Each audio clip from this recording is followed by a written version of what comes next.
శ్రీమాత్రే నమ. హరి ఓం. రేపటి ముక్కోటి ఏకాదశి అందలి శుక్రవారం రావడం అత్యంత విశిష్టత. రేపటి రోజున ప్రతి దేవాలయం నందు కూడా ఉత్తర ద్వారంలో స్వామివారిని దర్శించుకుని రావాలి అనేటువంటిది ప్రతీక.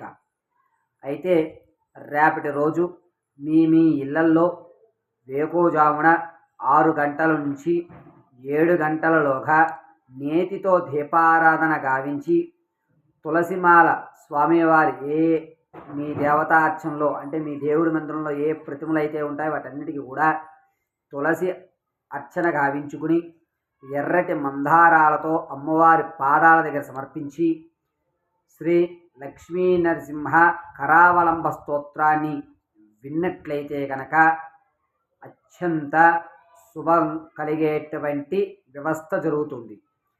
సమస్యలు ఉన్నాయి, దారి దొరకడం లేదు అనుకున్నటువంటి వారందరికీ కూడా రేపు లక్ష్మీ నరసింహస్వామి వారి యొక్క అనుగ్రహం నిండుగా కలుగుతుంది. కావున శ్రీ లక్ష్మీ నరసింహ కరావలంబ స్తోత్రాన్ని పఠించిన విన్న అత్యంత విశిష్టమైన ఫలితం జరుగుతుంది.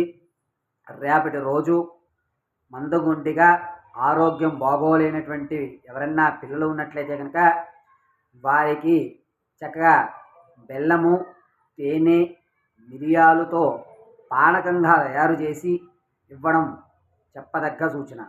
పరమేశ్వరానుగ్రహం కలుగుతూ అందరూ కూడా ఆయురారోగ్యాలతో ఉండాలని పరమశివుణ్ణి ఆరాధించడం జరుగుతుంది. పరమేశ్వరార్పణమస్తు.